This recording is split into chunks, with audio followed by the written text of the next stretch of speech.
Hello बच्चों, कैसे हैं आप लोग। आई होप सब आप बिल्कुल सेफ होंगे, बहुत बढ़िया होंगे और तैयारी 11वीं क्लास की आपने चालू कर दी होगी बिना रिजल्ट के टेंशन के। तो मैं आज सेकंड वीडियो लेके आया हूँ यूनिट्स एंड मेजरमेंट की।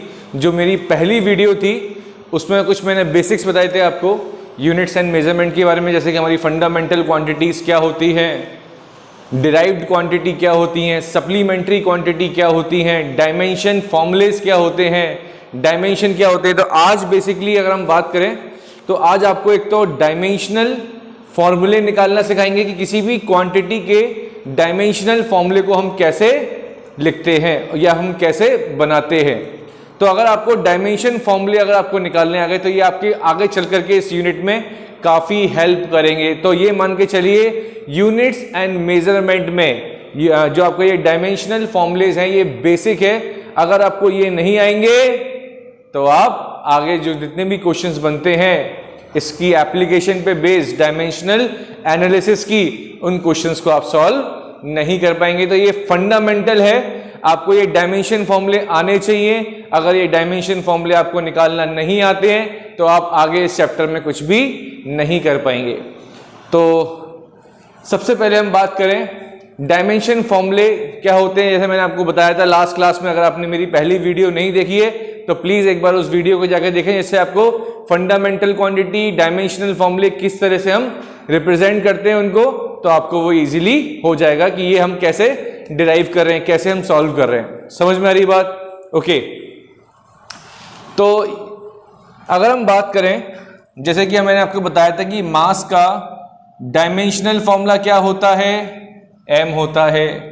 लेंथ का डायमेंशन फॉर्मूला क्या होता है, l होता है।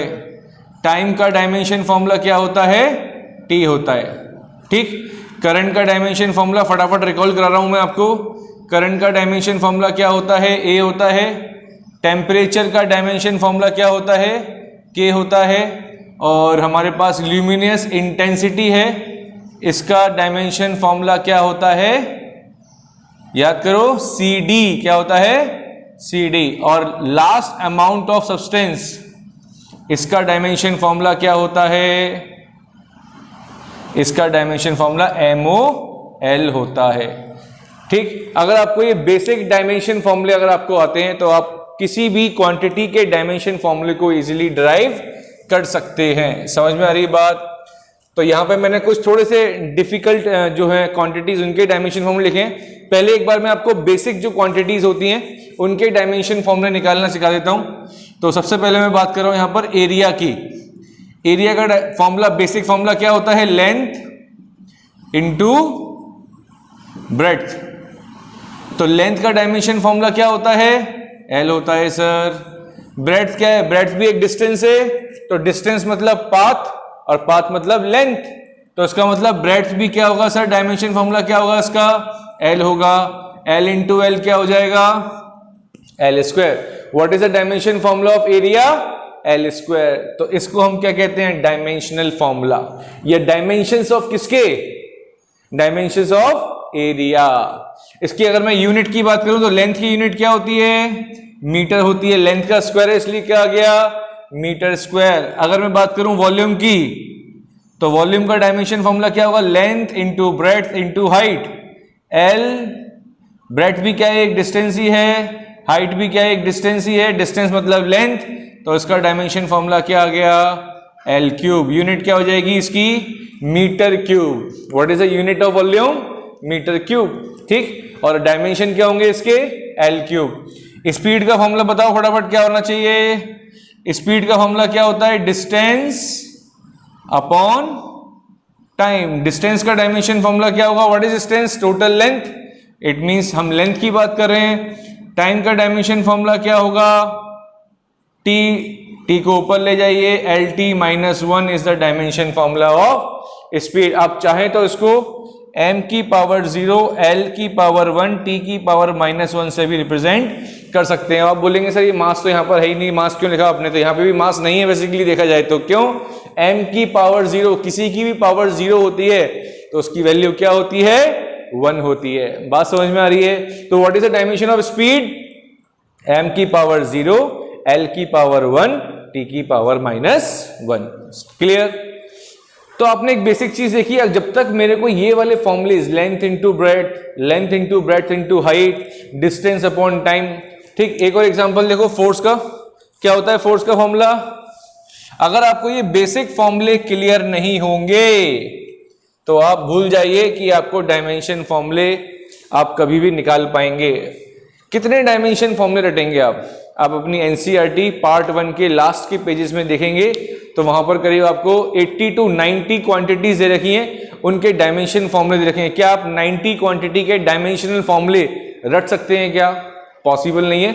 हाँ, जो कॉमन है, जो बार बार यूज में आ रही हैं, वो आपको अपने आप ऑटोमेटिकली क्या हो जाएंगी, याद हो जाएंगी। बट अगर मैं बोलूं 90s क्वांटिटी के डायमेंशन रटिए तो वो पॉसिबल नहीं। तो उसके लिए क्या करना है हमको, इनके फॉर्मुलेस को लर्न करना है। फॉर्मुले अगर याद होंगे तो आप डायमेंशन इनके इजीली कैलकुलेट कर सकते हैं, ठीक। तो अगर मैं बात करूं फोर्स की, फोर्स का फॉर्मूला क्या होता है, मास इंटू एक्सेलरेशन। तो मास का डायमेंशन फॉर्मूला क्या होता है, कैपिटल M विद ब्रैकेट। अब आप बोलेंगे सर एक्सेलरेशन का क्या होना चाहिए, तो हमें अगेन एक्सेलरेशन का फॉर्मूला क्या होता है, वेलोसिटी अपॉन टाइम। क्या होता है, वेलोसिटी अपॉन टाइम। वेलोसिटी का डायमेंशन फॉर्मूला क्या होता है, अभी हमने बात करी थी स्पीड की, तो स्पीड के फॉर्मूले में हम यूज कर रहे थे डिस्टेंस अपॉन टाइम। और वेलोसिटी का फॉर्मूला क्या होता है, डिस्प्लेसमेंट अपॉन टाइम। डिस्टेंस और डिस्प्लेसमेंट में क्या डिफरेंस है, डिस्प्लेसमेंट शॉर्टेस्ट पाथ होता है, बट है तो पाथ, टोटल पाथ बोले या फिर शॉर्टेस्ट पाथ बोले, बात किसकी कर रहे हैं आप, लेंथ की बात कर रहे हैं। तो इसलिए डिस्प्लेसमेंट अपॉन टाइम या डिस्टेंस अपॉन टाइम, इनके डायमेंशंस क्या रहेंगे, LT-1। जो डायमेंशन स्पीड का होता है वही डायमेंशन वेलोसिटी का होता है। क्यों, क्योंकि वेलोसिटी का फॉर्मूला डिस्टेंस या सॉरी डिस्प्लेसमेंट अपॉन टाइम, और displacement is the shortest distance, it is also measured in length. तो यहां पे हम लेंथ की बात कर रहे हैं और लेंथ का डायमेंशन फॉर्मूला L होता है अपॉन में टाइम का डायमेंशन फॉर्मूला कैपिटल T होता है। T को ऊपर ले जाएंगे T की पावर -1। तो यहां पर हमने आपको बताया कि वेलोसिटी का डायमेंशन फॉर्मूला क्या होगा, LT-1 अपॉन में टाइम चल रहा है, टाइम ऊपर ले जाएंगे, +1 से ऊपर जाएगा -1 -2। What is the dimension formula of acceleration, LT-2। तो यहां पे आप लिखेंगे LT-2। इसको आप एक साथ कैसे लिख सकते हैं, इसको मैं रफ कर रहा हूं, इसको आप एक साथ कैसे लिख सकते हैं बताएं। इसको आप एक साथ ऐसे लिख सकते हैं MLT-2। So what is the dimension formula of force, MLT-2। What is the dimension formula of work, work का डायमेंशन फॉर्मूला क्या होता है, फोर्स इंटू डिस्टेंस। किसका फॉर्मूला होता है, ये वर्क का। 9th स्टैंडर्ड में आपने पढ़ा होगा, वर्क का फॉर्मूला क्या होता है, फोर्स इंटू डिस्टेंस। और फोर्स का डायमेंशन फॉर्मूला क्या है बेटा, MLT-2। किससे मल्टीप्लाई करना है, distance. Again distance is a length, और लेंथ का डायमेंशन फॉर्मूला क्या होगा, L होगा। तो L इंटू L कितना हो गया, ML² T-2। It is the dimension formula of work. अगर मैं बात करूं आपसे एनर्जी की, तो एनर्जी का डायमेंशन फॉर्मूला क्या होगा, एनर्जी क्या होती है, it is the capacity to do work, ठीक। तो जो डायमेंशन वर्क के हैं वही डायमेंशन किसके होंगे, एनर्जी के, because it is the capacity to do work. तो ध्यान रखने वाली बात, जो डायमेंशन एनर्जी के हैं वही डायमेंशन किसके होंगे, वर्क के होंगे। वर्क और एनर्जी के दोनों के डायमेंशन क्या होंगे, सेम होंगे। तो इसका आप लिख सकते हैं ML²-2, because it is the capacity to do work. ध्यान रखना ये चीज आप, ठीक। इसको रब कर रहा हूं मैं, चाहे तो आप पॉज करके सारी चीजें नोट कर सकते हैं प्रॉपर।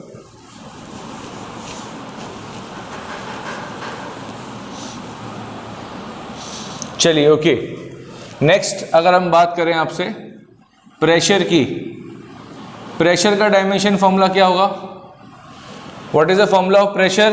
तो प्रेशर का फॉर्मूला क्या होता है, फोर्स अपॉन एरिया।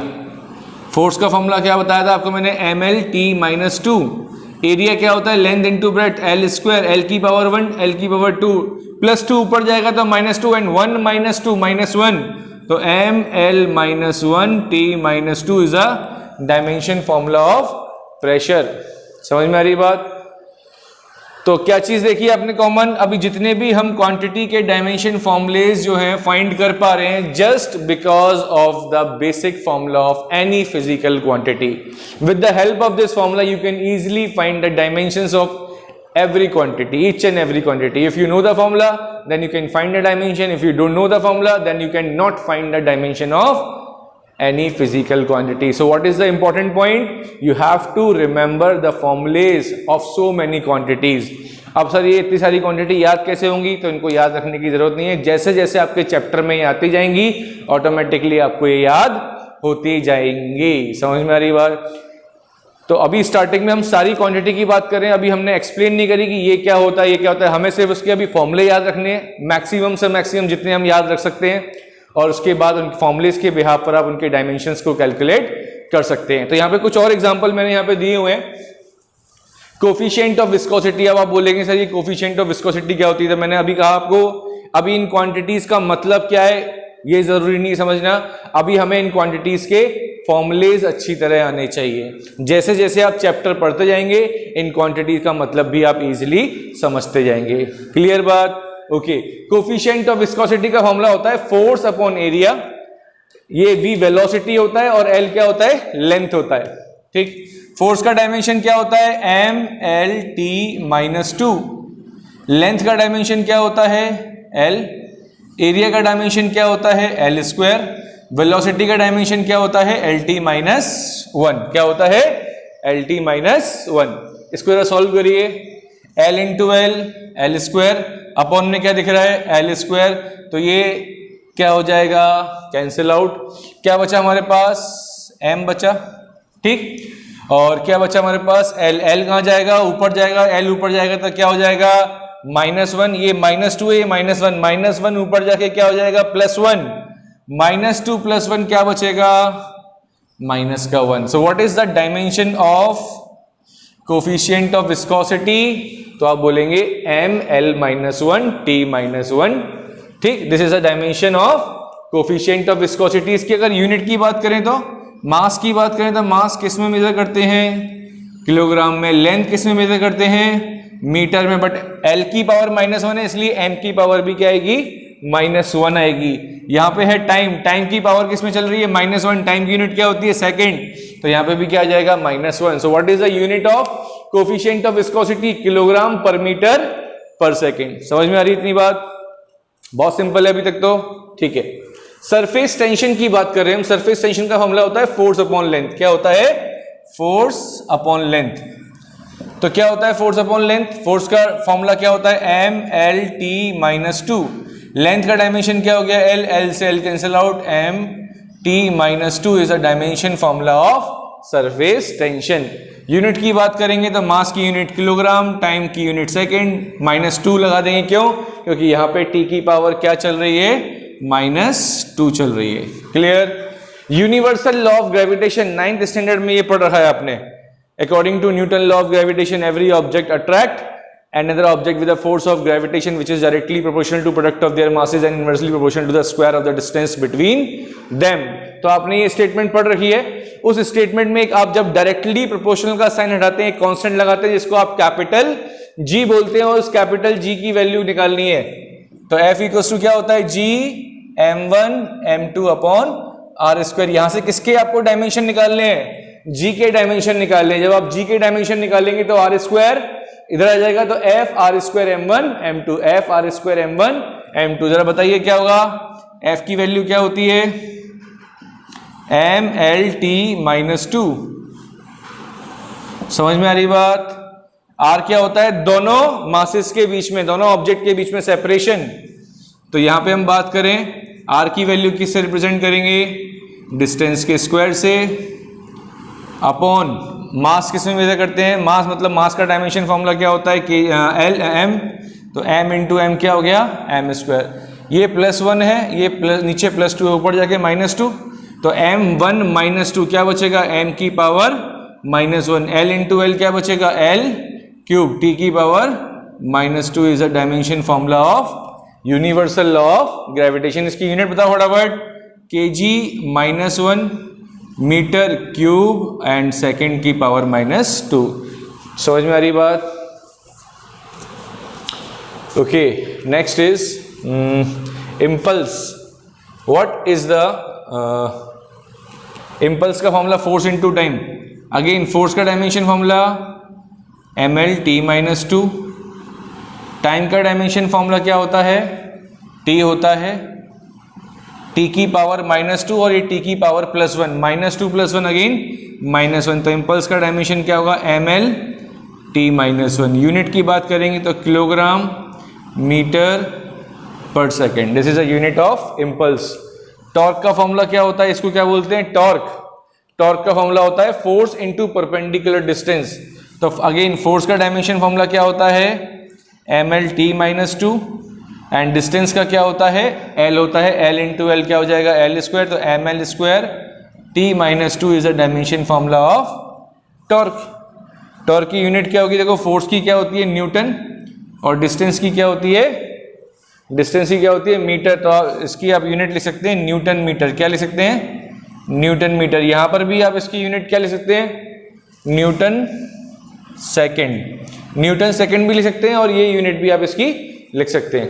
ठीक, अब बात कर रहे हैं heat. What is heat? Sir, heat is energy. Heat क्या है? Heat is a form of energy. और एनर्जी के डायमेंशन क्या बताए थे आपको भी मैंने? mL²t-2। इस फॉर्मूले से आप हीट के डायमेंशन को निकाल सकते हैं। लेटेंट हीट का फॉर्मूला क्या होता है? हीट अपॉन मास। लेटेंट हीट आपने 9th स्टैंडर्ड में पढ़ी होगी। एक यूनिट मास किसी भी चीज को, आपको उसके 1 डिग्री टेम्परेचर को रेस करने के लिए जितनी हीट की उसको जरूरत होती है, उसको क्या बोलते हैं हम? Latent heat. क्या होगा इसका फॉर्मूला? हीट अपॉन मास। हीट का फॉर्मूला कितना आया था? mL²t-2। मास का क्या होता है? m होता है। m से m कैंसिल आउट हो जाएगा, क्या बचा? L²t-2। इसकी यूनिट क्या होगी? हीट की यूनिट क्या होगी? Joule, because heat is a form of energy और एनर्जी की यूनिट क्या होती है? जूल होती है। लेटेंट हीट की यूनिट क्या होगी? जूल पर केजी। क्या होगी? जूल पर केजी। स्पेसिफिक हीट कैपेसिटी की यूनिट क्या होती है? अगेन Q जो है ये हीट है, M यहां पर मास है, और जो थीटा आपको दिख रहा है ये थीटा यहां पर टेम्परेचर है। क्या है ये? Theta temperature. तो हीट का डायमेंशन फॉर्मूला क्या होता है? mL²t-2। m क्या है यहाँ पर? मास आ जाएगा, और थीटा क्या है यहाँ पर? टेम्परेचर। और टेम्परेचर का डायमेंशन फॉर्मूला क्या होता है? k होता है। इसको सॉल्व कर सकते हैं आप। m से m कैंसिल आउट हो जाएगा। L²t-2 अपॉन k को ऊपर ले जाइए तो L²t की पावर -2 k की power -1 is the dimension formula of specific heat capacity. इसकी अगर आप यूनिट की बात करें, जूल पर केजी पर kelvin. This is the unit of specific heat capacity. आगे आ जाते हैं अब हम। चलिए, चार्ज का फॉर्मूला क्या होता है? I into T. कहां से आया? बचपन से पढ़ते हुए आ रहे हैं। बचपन से मतलब 10th में पढ़ा होगा आपने, I = Q/T। ठीक, तो I = क्या होता है? Q/T। तो यहां से Q कितना आ गया? I into T. करंट का डायमेंशन फॉर्मूला क्या होता है सर? एम्पेयर होता है। टाइम का डायमेंशन फॉर्मूला क्या होता है? T। तो what is the dimension formula of charge? A into T. Next is electric potential. Electric potential का डायमेंशन फॉर्मूला क्या होता है? तो आपको मालूम है, वर्क का फॉर्मूला भी देखो हमने यहाँ लिखा था, वर्क इज एनर्जी। तो इसका डायमेंशन फॉर्मूला mL²t-2। Q क्या है यहाँ पे? चार्ज। 10th में पढ़ी हमने डेफिनेशन ये। Q क्या है बेटा? यहाँ पर चार्ज है, और चार्ज का डायमेंशन फॉर्मूला अभी पढ़ा हमने A इंटू टी। इसको सॉल्व कर लीजिए। mL², ये +1 है अपॉन में, ऊपर जाके -1 हो जाएगा, तो t की पावर -2 -1 -3, a की power -1। This is a dimension formula of electric potential. Charge की यूनिट की बात बताएं, फटाफट बताएं। यूनिट क्या होती है? कूलम। पोटेंशियल की यूनिट क्या होती है? वोल्ट। करंट डेंसिटी, ये नया टर्म है, सारे 11th 12th में बहुत सारे टर्म पढ़ने वाले हैं, उन्हीं में से कुछ ही एग्जांपल मैंने यहाँ पे लिए हुए हैं। करंट डेंसिटी का फॉर्मूला होता है करंट अपॉन एरिया। करंट की जो अभी हमने देखा, करंट का डायमेंशन फॉर्मूला एम्पेयर होता है, और एरिया का क्या होता है? Metre square. ए क्या यहाँ पर? एरिया। ए क्या यहाँ पर? एरिया। एरिया का मीटर स्क्वायर तो आप लिख सकते हैं ए m की power -2 is the unit of, sorry यहाँ पे मीटर स्क्वायर मैंने यूनिट लिख दी, L² आएगा यहाँ पे। क्या आएगा यहाँ पर? L²। तो A L की power -2, what is A? A is the dimension formula of current. कैसे? करंट की यूनिट क्या होती है? एम्पियर। एम्पियर क्या लेते हैं हम? A लेते हैं। तो A L -2 is the dimension formula of current density. इसकी यूनिट क्या हो जाएगी? Ampere metre square. क्या हो जाएगी? Ampere per metre square. This is a unit, ये इसकी यूनिट है। इलेक्ट्रिक फील्ड, फोर्स की यूनिट क्या होती है? फोर्स की यूनिट न्यूटन, चार्ज की यूनिट क्या होती है? कूलम। तो इलेक्ट्रिक फील्ड की यूनिट क्या होती है? न्यूटन पर कूलम। अब इसका बता रहा हूँ डायमेंशन फॉर्मूला। फोर्स का डायमेंशन फॉर्मूला क्या होता है? ml t -2। चार्ज का भी देखो हमने क्या लिखा था? a × t। तो ये हो जाएगा m l -2, ये +1 है, ऊपर जाएगा -1, a की पावर -1, t की power -2 + 1 -1। This is a dimension formula of electric field. समझ में आ रही बात? रेजिस्टेंस का फॉर्मूला क्या होगा? रेजिस्टेंस का फॉर्मूला देखिए V ऑलरेडी आप निकाल चुके हैं। इलेक्ट्रिक पोटेंशियल का सिंबल क्या होता है? V होता है। और V का डायमेंशन फॉर्मूला कितना है? ml² t -3 a -1। करंट का डायमेंशन फॉर्मूला क्या होता है? A की पावर अपॉन में +1 में ऊपर जाएगा -2 जाएगा, तो क्या आ जाएगा? ml² t -3 a की power -2 is the dimension formula of resistance. समझ में आ रहा है ना आपको? तो क्या करते जा रहे हैं बेसिकली? हम सिर्फ फॉर्मूलेज हमें याद हैं, उनके अंदर वैल्यू पुट करते जा रहे हैं, अपने आप उनका आंसर आता जा रहा है। तो कोई घबराने की जरूरत नहीं है कि सर ये क्या करे जा रहे हैं आप इतनी देर से। बस क्या याद रखना है? बेसिक आपको डायमेंशन याद रखना है। जैसे मैंने इलेक्ट्रिक फील्ड की बात करी, फोर्स अपॉन क्या होता है इसका फॉर्मूला? चार्ज। फोर्स का डायमेंशन फॉर्मूला शुरू में बताया था कितना? ml t -2। चार्ज का डायमेंशन फॉर्मूला देखो यहाँ लिखा a × t। इसको सॉल्व किया, a को ऊपर लेके गए तो क्या हो गया? a -1। t को ऊपर लेके गए तो क्या हो गया? t -1। समझ में आ रही बात? एक मिनट में रिकॉर्डिंग चेक कर लेता हूं साथ में। ओके,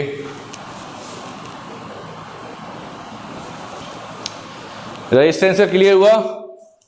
रेजिस्टेंस से क्या होता है? V/I। तो V की वैल्यू हमने कहां से निकाली? यहां से निकाली, ये वाली वैल्यू। ठीक, यहां पुट करी। करंट का डायमेंशन फॉर्मूला क्या होता है? A। एम्पियर का A लेते हैं, A ऊपर जाएगा तो -1 क्या हो जाएगा? -2। स्पेसिफिक रेजिस्टेंस रो, अभी 10th में पढ़ के आए। रो क्या होता है? RA/L। R की वैल्यू कितनी है?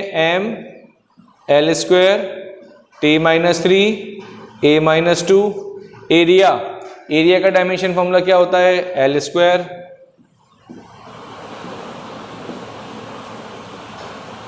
अपॉन लेंथ का डायमेंशन फॉर्मूला क्या होता है? L होता है। क्या होता है लेंथ का डायमेंशन फॉर्मूला? L। सॉल्व कर लीजिए फटाफट।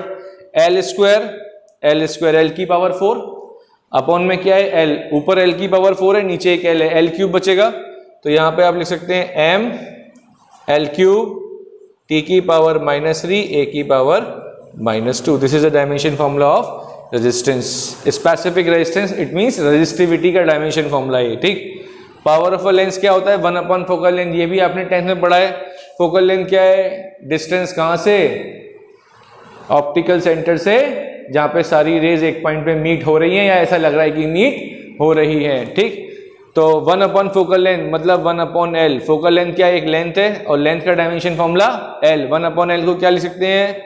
L की power -1। Conductivity 1 resistivity, reciprocal of resistivity. ये तो मालूम ही होगा, 10th में पढ़ा आपने अभी। जिन मटेरियल की रेजिस्टिविटी कम होती है उनकी कंडक्टिविटी ज्यादा होती है, और इसका एग्जांपल क्या हो गया? कंडक्टर्स। तो इस वैल्यू को क्या करना है आपको? रेसिप्रोकल करना है। ml3 t की पावर -3 a की पावर -2। सॉल्व करिए जरा, क्या हो जाएगा? m की पावर -1 l की पावर -3 t की पावर +3 a की पावर +2। ये -2 था, ऊपर जाके किसका हो गया? प्लस का हो गया। This is the dimension formula of conductivity. तो मैंने आपको इतने सारे डायमेंशन फॉर्मूले बेसिकली बताए, अगेन जो मैंने पहले कहा था। क्या अब आप बताइए मेरे को, ये वैल्यू, ठीक, ये वैल्यू, ये वैल्यू, ये वैल्यू, ये वैल्यू, ये सारी वैल्यू आप रट सकते हैं क्या? ये सारी वैल्यू याद कर सकते हैं क्या आप? बताइए।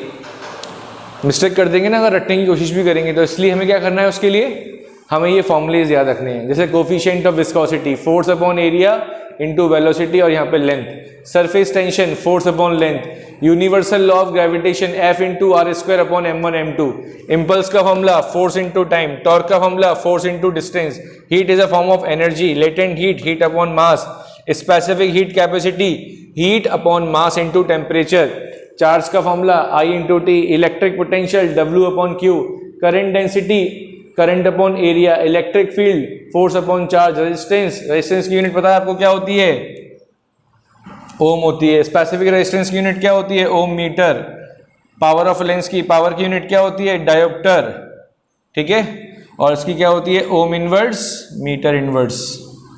तो सारे के सारे आप देख सकते हैं ये सिर्फ फॉर्मूलेज अगर आपको याद है तो आप इजीली डायमेंशंस किसी भी फिजिकल क्वांटिटी के फाइंड कर सकते हैं। आई होप कि आपको अब डायमेंशन निकालने में अब दिक्कत नहीं आएगी। क्यों नहीं आएगी, कोई भी क्वांटिटी आती है सीधा सबसे पहले क्या देखना है आपको, उसका फॉर्मूला, बेसिक फॉर्मूला देखना है, उसके बिहाफ पे आप उसके डायमेंशंस को निकाल सकते हैं। क्लियर ये चीज, ठीक है। अब हम चलते हैं अपना जो नेक्स्ट टॉपिक है वो काफी इंपॉर्टेंट है, ठीक, क्लास 11th के लिए भी, और अगर हम बात करें नीट या IIT JEE की, ठीक। तो हेडिंग डाल लीजिए नेक्स्ट टॉपिक की, applications of dimensional analysis. Heading डालिए एप्लीकेशन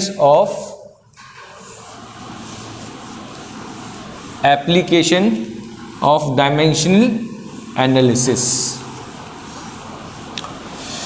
डायमेंशनल एनालिसिस की आपको एप्लीकेशन पढ़नी है आपको, और ये तीनों एप्लीकेशन बहुत इंपॉर्टेंट है। टॉपिक का नाम है एप्लीकेशन ऑफ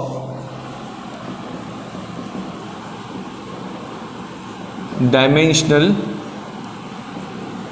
एनालिसिस। तो पहला टॉपिक जो है वो है, फर्स्ट टॉपिक क्या है, to convert one system of unit, to convert one system of unit into another system, to convert one system of unit into another system। तो आपको क्या फाइंड करनी है यहाँ पर, अगर आपको कोई भी क्वांटिटी किसी एक यूनिट में दे रखा है और आप चाहते हैं कि उस क्वांटिटी को किसी दूसरी यूनिट में कन्वर्ट करना। अभी एक एग्जांपल लूंगा, आपको तुरंत समझ में आ जाएगा कि सर आप क्या बात करना चाह रहे हैं यहाँ पर। उससे पहले मैं आपको एक चीज समझा देता हूँ। हमारे पास जनरली 4 टाइप के सिस्टम होते हैं। एक होता है हमारे पास MKS, एक होता है हमारे पास CGS, एक होता है हमारे पास FPS और लास्ट इज SI। एक बार इन चारों को डिस्कस कर लेते हैं, फिर हम वापस से इस एप्लीकेशन पे आएंगे। तो what is mean by MKS? MKS की फुल फॉर्म होती है, अगर आप किसी चीज को मीटर में, लेंथ को मीटर में, मास को अगर आप मेजर कर रहे हैं किसमें, किलोग्राम में, और टाइम को अगर आप मेजर कर रहे हैं किसमें, सेकंड में, तो उस सिस्टम ऑफ यूनिट को हम कहते हैं MKS, मीटर किलोग्राम सेकंड। ठीक, अगर आप डिस्टेंस मेजर कर रहे हैं सेंटीमीटर में और मास मेजर कर रहे हैं आप ग्राम में और टाइम मेजर कर रहे हैं आप सेकंड में, तो उसको हम कहते हैं CGS, which is centimetre gram second. और FPS को हम कहते हैं फुट पाउंड सेकंड। ये अपने इंडिया में यूज नहीं होता, ये ब्रिटेन में या ब्रिटिश कंट्रीज में यूज होता है, तो हम इसकी बात करेंगे ही नहीं, ये अपने इंडिया में यूज नहीं होता है। ठीक, SI का मतलब होता है सिस्टम इंटरनेशनली, और जो SI सिस्टम होती हैं बता देता हूं आपको, ये जनरली MKS से बनाई जाती हैं। किससे बनाई जाती हैं? MKS से। SI सिस्टम किससे बनाई जाती हैं? MKS से बनाई जाती है। तो अगेन वापस रिपीट करते हैं फटाफट। MKS मतलब मीटर किलोग्राम सेकंड, CGS मतलब सेंटीमीटर ग्राम सेकंड, FPS मतलब फुट पाउंड सेकंड, और ये अपने इंडिया में यूज नहीं होता है। ठीक, SI सिस्टम इंटरनेशनली, जैसे कि आपका घर का नाम कुछ भी हो, चिंटू, मिंटू, पिंटू, जो भी आपका घर का नाम हो, लेकिन जब आप स्कूल में जाते हैं तो आपके रजिस्टर में एक आपका जो बेसिकली स्टैंडर्ड नेम है वो सबको मालूम होता है कि हाँ भाई स्कूल में इस बच्चे का नाम ये है, घर में आपका नाम कुछ भी हो। तो इसलिए इतनी सारी क्वांटिटीज अलग अलग कंट्रीज में आपको बनती हैं, तो हो सकता है किसी और कंट्री में उसकी यूनिट कुछ और रख दें, किसी दूसरी कंट्री में उसकी यूनिट और रख दें। तो इसके लिए क्या हुआ, एक ऑर्गेनाइजेशन बनी, उसने क्या कहा, कोई भी क्वांटिटी बनती है तो उसकी जो क्वांटिटीज की जो यूनिट है वो एक पर्टिकुलर मैनर में बनाई जाएंगी, जो ऑल ओवर द वर्ल्ड उस यूनिट को हम उसी नाम से जानेंगे। फॉर एग्जांपल करंट की यूनिट एम्पियर होती है, तो आप वर्ल्ड में कहीं भी चले जाइए, अगर आप बोलते हैं what is the SI unit of current, world में कहीं भी चले जाइए आप, तो what is the SI unit of current, ampere. USA जाएंगे तब भी आपको क्या मिलेगी, एम्पियर। और अगर आप, जैसे मैं कोटा में रहता हूं तो कोटा में क्या पढ़ाऊंगा, एम्पियर। ठीक है, कोटा से पास 12 चले जाइए तो 12 में भी क्या होगी उसकी यूनिट, एम्पियर। ठीक, किसी भी गांव में, किसी भी शहर में, किसी भी कंट्री में जाइए, ऐसा यूनिट अगर आपने वर्ड यूज कर दिया तो वहां पे ऑल ओवर द वर्ल्ड वो यूनिट क्या रहेगी, सेम रहेगी। बात समझ में आ रही है? तो उसको हम बोलते हैं सिस्टम इंटरनेशनली। ठीक, अब हम एक क्वेश्चन लेते हैं, उस क्वेश्चन से आपको इस एप्लीकेशन का मतलब समझाएंगे कि ये एप्लीकेशन कहना क्या चाहती है। 3 इडियट देखी ना सबने, कहना क्या चाहते हो, हा? सबने देखी ना 3 इडियट, कभी भी देख लो उस पिक्चर को, हमेशा अच्छी लगती है पिक्चर को, बेस्ट। तो to convert one system of unit into another system. ठीक, पहले एग्जांपल से पहले आपको एक फॉर्मूला समझा देता हूं कि जब भी किसी भी एक सिस्टम को किसी दूसरे सिस्टम में कन्वर्ट करना है तो हम एक फॉर्मूला है उसको यूज करेंगे, उसके फॉर्मूले को यूज करके हम किसी भी एक सिस्टम से दूसरे सिस्टम में उस वैल्यू कंवर्ट कर सकते हैं। चलिए, तो फॉर्मूला बताता हूं पहले आपको मैं।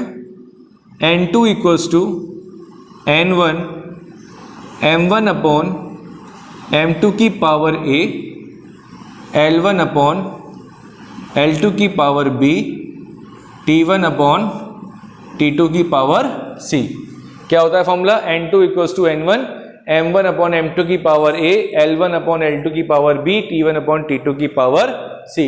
इस फॉर्मूले की हेल्प से आप किसी भी फिजिकल क्वांटिटी की जो यूनिट है किसी एक पर्टिकुलर सिस्टम में, उसको आप दूसरे सिस्टम में इजीली कन्वर्ट कर सकते हैं। बात समझ में आ रही है कि नहीं आ रही है? ठीक है, इस फॉर्मूले को अब सर ये आपने फॉर्मूला लिखा है, ये अप्लाई कैसे करेंगे? चलिए तो अप्लाई करना सिखाते हैं। इस फॉर्मूले को हम कैसे अप्लाई करेंगे, एग्जाम्पल लेते हैं हम।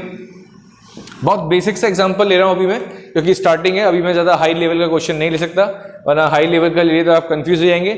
आज हम क्या करने वाले हैं, तीनों एप्लीकेशंस बेसिकली इनके बारे में पढ़ने वाले हैं, किस तरह से हम ये तीनों एप्लीकेशन अप्लाई करते हैं क्वेश्चंस में, बेसिक। और जो मेरा नेक्स्ट वीडियो होगा, फिर हम जितने भी इंपॉर्टेंट क्वेश्चन हैं जो नीट में आ चुके हैं, आईआईटी जेईई में आ चुके हैं, या 11th क्लास के पॉइंट ऑफ व्यू से जितने भी इंपॉर्टेंट क्वेश्चन होंगे, वो मेरी नेक्स्ट वीडियो में आपको देखने को मिलेगी। आज हम समझेंगे कि ये 3 एप्लीकेशंस क्या होती हैं। ठीक, तो पहली एप्लीकेशन डिस्कस कर रहे हैं हम, to convert one system of unit into another system. तो एक क्वेश्चन लिख रहा हूं यहां पर मैं, कन्वर्ट 1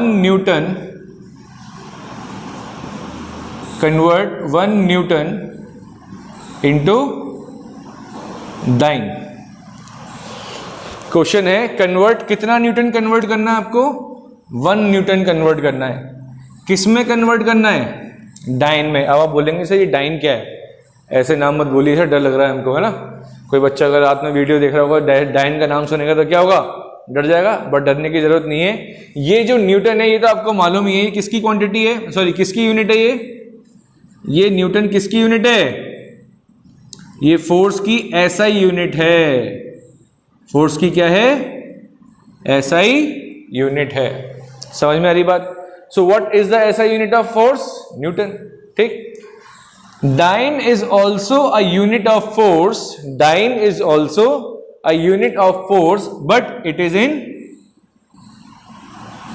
सीजीएस यूनिट। किसमें होती है dyne, dyne is the CGS unit of force, तो it is also a unit of force. अब आपको थोड़ा थोड़ा क्लियर हुआ होगा कि जो SI सिस्टम है ये जनरली मैंने अभी बताया था, ये किसमें मेजर करते हैं, SI सिस्टम किससे बनाया जाता है, MKS से बनाया जाता है। ठीक, तो MKS में आपको एक सिस्टम गिवन है, गिवन सिस्टम किसमें है? MKS में, मीटर किलोग्राम सेकेंड में, because newton is the SI unit and SI means MKS। और कन्वर्ट आपको करना है किसमें? CGS में। Dyne is the CGS unit of force. तो करना क्या है क्वेश्चन में? सर एक सिस्टम ऑफ यूनिट को दूसरे सिस्टम ऑफ यूनिट में कन्वर्ट करना है। MKS को हमको CGS में कन्वर्ट करना है। ये एप्लीकेशन से, किससे? डायमेंशनल एनालिसिस की एप्लीकेशन से एक सिस्टम ऑफ यूनिट को दूसरे सिस्टम ऑफ यूनिट में कन्वर्ट कर सकते हैं। तो it means you have to convert MKS into CGS, and how much you have to convert? You have to convert 1 Newton. How much? 1 Newton convert into dyne. बात समझ में आ रही है? ओके, अब हम देखते हैं कैसे इस क्वेश्चन को करेंगे। सबसे पहले हम फॉर्मूला अप्लाई करेंगे। फॉर्मूले में जो ये N1 होता है, ये मैग्नीट्यूड होता है कि कितना कन्वर्ट कर रहे हैं आप। N1 क्या होता है? मैग्नीट्यूड। कितना कन्वर्ट कर रहे हैं आप? 1। कितना कन्वर्ट कर रहे हैं आप बताइए? N1। यहां पे कितना कन्वर्ट कर रहे हैं? 1 न्यूटन को कन्वर्ट करना है। तो N1 की वैल्यू क्या है? यहां पर 1 है। समझ में आ रही बात? अब यहां पे मैं लिखता हूं गिवन सिस्टम। क्या लिखता हूं? गिवन। ये एक काम करते हैं, अब इतना समझ में आ गया आपको, इसको रफ कर देते हैं, यहीं पे करते हैं इस क्वेश्चन को। बताइए N1 की वैल्यू कितनी है? 1 है। यहां पे फिर आपको लिखना है गिवन सिस्टम, यहां पे आपको लिखना है गिवन सिस्टम। तो गिवन सिस्टम मतलब, अब एक चीज और, एक चीज बता दूं यहाँ पे मैं आपको, चलो इसमें ही मिल जाएगा आपको। गिवन सिस्टम मतलब M1 लिखेंगे यहाँ पर आप, M1, यहाँ पे L1 और यहाँ पे T1। इसका मतलब ये ऊपर वाली चीज़ें होती हैं, ये किस लिए होती हैं? गिवन सिस्टम की होती हैं। और यूनिट किस में थी? MKS में। MKS मतलब मीटर किलोग्राम सेकेंड। तो M क्या यहाँ पे? मास किस में मेजर करते हैं? MKS में, kg में। लेंथ किस में मेजर करते हैं? मीटर में। और टाइम किस में मेजर करते हैं? सेकंड में। यहाँ पे आपको 1 kg लिखना है, 1 मीटर लिखना है, 1 सेकंड लिखना है। So what is the value of M1? 1 kg। What is the value of L1? 1 metre. What is the value of T1? 1 second. किस में कन्वर्ट करना है? सर CGS में कन्वर्ट करना है। CGS में फिर आप लिखेंगे यहाँ पर M2, यहाँ लिखेंगे L2, यहाँ लिखेंगे T2। अब बताएं M2 की वैल्यू क्या होगी? M2 मास किस में? CGS मतलब सेंटीमीटर ग्राम। तो मास किस में आएगा? यहाँ पर ग्राम में आएगा। लेंथ किस में आएगी? यहाँ पर सेंटीमीटर में। तो क्या लिखेंगे? 1 सेंटीमीटर। क्या लिखेंगे? 1 सेंटीमीटर। टाइम किस में भी यहाँ पे रहेगा? सेकंड में रहेगा। ठीक, 1 kg। ये सिस्टम हमने किलोग्राम मीटर सेकंड में क्यों लिखा? क्योंकि गिवन सिस्टम हमको किसमें था? SI में। और SI मतलब क्या बताया मैंने आपको? MKS। 1 kg को अब करना क्या है इसके बाद? ये kg में है और ये ग्राम में, तो इनको बराबर कर लेना है आपको, इक्वल कर लीजिए। 1 kg equals to 1000 gram, 1 metre equals to 100 centimetre and 1 second तो आपका सेकेंड में रहेगा, इसको कन्वर्ट करने की जरूरत नहीं है। तो क्वेश्चन में मैक्सिमम चीजें आ गई। N1 की वैल्यू मालूम पड़ गई हमको। क्या था क्वेश्चन? टू कन्वर्ट, क्या था question? Convert 1 newton into dyne. M1 पता है हमको, M2 पता है, L1 पता है, L2 पता है, T1 पता है, T2 पता है। ठीक, अब सिर्फ ये पावर बची A, B, C। ये पावर कैसे आएंगी? तो हम यहाँ पे जो बात कर रहे थे, न्यूटन की बात कर रहे थे, और न्यूटन किसकी यूनिट है? फोर्स की। और फोर्स का डायमेंशन फॉर्मूला क्या होता है? MLT-2। कई बार अभी बताया मैंने आपको, फोर्स का डायमेंशन फॉर्मूला क्या होता है? MLT-2। What is the power of M? तो आप बोलेंगे सर M की पावर 1 है। इस M की पावर को इस फॉर्मूले की M की पावर से कंपेयर कराना है, और यहां से A की वैल्यू क्या मिल जाएगी आपको? 1। वापस सुनिए, इस फोर्स के डायमेंशन फॉर्मूले में M की जो पावर है उसको हमें M यहाँ पे जो फॉर्मूला है उसकी पावर A है, इसके इक्वल रखना है। ठीक, अब मेरे को बताइए B की वैल्यू कितनी होगी? 1। C की वैल्यू कितनी होगी बताओ? C की वैल्यू क्या दिख रही है? T की पावर -2। तो हमारे पास ABC भी आ गया। ABC कैसे निकालेंगे? KBC नहीं, ABC। ठीक, तो यहाँ आप KBC की बात करना स्टार्ट कर दिए, है ना? तो ए बी सी की वैल्यू आ गई हमारे पास, ए की वैल्यू 1, बी की वैल्यू 1, सी की वैल्यू -2। अब ये तीनों वैल्यूज आ चुकी हैं हमारे पास। क्या करना है इसके बाद, फॉर्मूले में पुट करना है। तो n2 की वैल्यू कितनी आ गई, 1 इंटू m1 की वैल्यू कितनी है 1000 अपॉन 1 पावर 1। अब देखिए L1 की वैल्यू कितनी है 100 अपॉन 1 की पावर 1। टाइम तो ऑलरेडी किसमें 1 1 में ही चल रहा है, तो इंटू 1 अपॉन 1 की पावर -2। तो n2 की वैल्यू आ जाएगी आपके पास 1000 इंटू 100, 1 अपॉन 1, 1 की पावर -2 1, उसको 1 से मल्टीप्लाई करो तो 1 ही रहेगा। तो इसको आप ऐसे लिख सकते हैं क्या, 1 2 3 4 5, 10 की पावर 5। तो n2 की वैल्यू कितनी आ गई आपके पास, 10 की पावर 5। इसका मतलब ये हो गया जो हमारा 1 न्यूटन होता है वो 10 की पावर 5 डाइन के इक्वल होता है। 1 newton is equals to 10 to the power 5 dyne. 1 newton में कितने डाइन होते हैं, तो आप बोलेंगे 1 न्यूटन में 10 की पावर 5 डाइन होते हैं। बात समझ में आ रही है। तो ये क्या फायदा हुआ इस एप्लीकेशन का, मेरे को सिस्टम किस में गिवन था, MKS में गिवन था, बट कन्वर्ट किस में कर दिया, CGS में। मेरे को मालूम पड़ गया कि 1 न्यूटन MKS में CGS के किसके इक्वल होता है, तो 1 न्यूटन CGS में किसके इक्वल होता है, 10 की पावर 5 डाइन के इक्वल होता है। बोलो बात क्लियर, समझ में आ रहा है, ऊपर से तो नहीं जा रहा ना, वेरी गुड। चलिए नेक्स्ट एप्लीकेशन देखते हैं इसकी हम। अभी मैंने सिर्फ आज का लेक्चर जो है सिर्फ बेसिकली 3 जो एप्लीकेशन है उसका मैं सिर्फ बेसिक बता रहा हूं, क्योंकि आपको थोड़ा मालूम पड़ जाए कि ये 3 एप्लीकेशन होती क्या है। उसके बाद फिर हम जितनी भी डिफिकल्टी लेवल है वो देखेंगे। अभी एटलीस्ट लेकिन बेस तो क्लियर हो कि सर ये तीनों एप्लीकेशन होती क्या है, ये तो मालूम पड़े। ठीक, चलिए सेकंड एप्लीकेशन देख रहे हैं हम इसकी। To check the equation, to check with the help of dimensional analysis. आप किसी भी इक्वेशन को चेक कर सकते हैं कि इक्वेशन डायमेंशनली करेक्ट है या नहीं है। ठीक, किसी भी इक्वेशन को आप वेरीफाई कर सकते हैं कि जो आपने इक्वेशन बनाई हुई है क्या ये इक्वेशन सही है या गलत है। कैसे आप चेक कर सकते हैं, कैसे वेरीफाई कर सकते हैं, तो उसके लिए एक मेथड है। कोई भी जब एक इक्वेशन होती है तो उसकी क्या होती है, एक LHS होता है एक, और क्या होता है उसका एक RHS। LHS का जो भी डायमेंशनल फॉर्मूला आएगा या LHS के जो भी डायमेंशंस आएंगे, अगर वो डायमेंशन किसके इक्वल हो जाएं, RHS के इक्वल हो जाते हैं, RHS के इक्वल हो जाते हैं, तो सर वो इक्वेशन क्या होती है,